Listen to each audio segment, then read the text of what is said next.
one of the things that we did several years ago, and it happened to be the same gentleman that advised my family on, my dad moving from the CEO role to our chairman and partial retirement, and I moved in the CEO role and so on. And I brought him in because we were growing fast, and and people were looking to myself, my two brothers, my sister was still with us at the time, some of the other leaders, to make decisions and give answers. And as we were getting bigger, that just was a bottleneck. And so we started a program called LA Leadership Academy. Dr. Jim Kestenbaum, local. Oh, sure.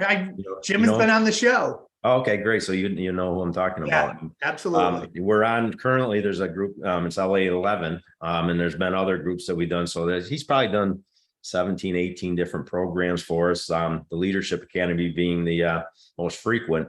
And the teach leadership skills. Even if to use one of his terms, that you're still an individual contributor.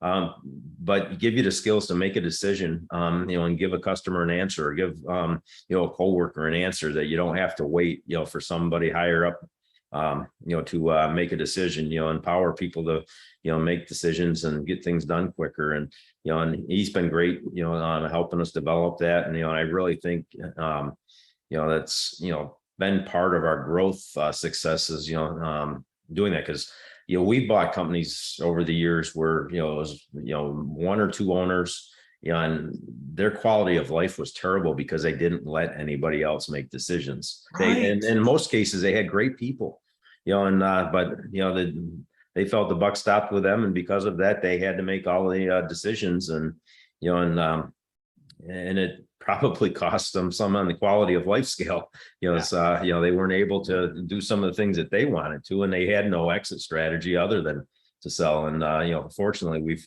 found over the years a few very good ones. I think we were able to give the former owners a little bit of their life back.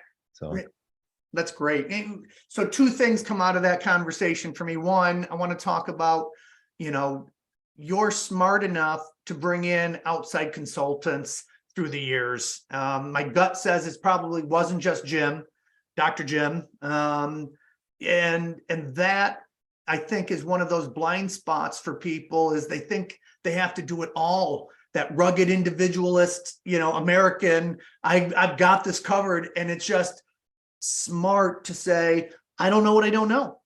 Right. Well, and that's especially true in the trucking industry. As most, not all, but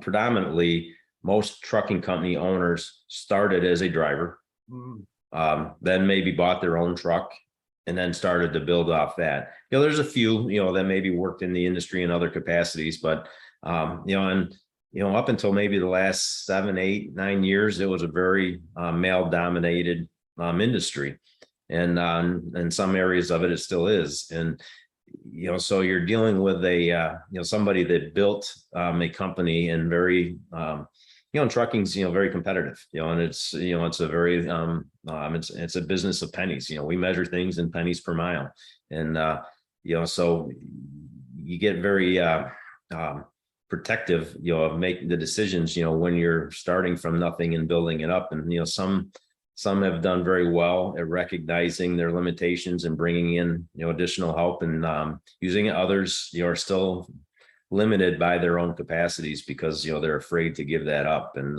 they look, the only way to giving it up is to sell and let somebody else hopefully continue to build their company for them.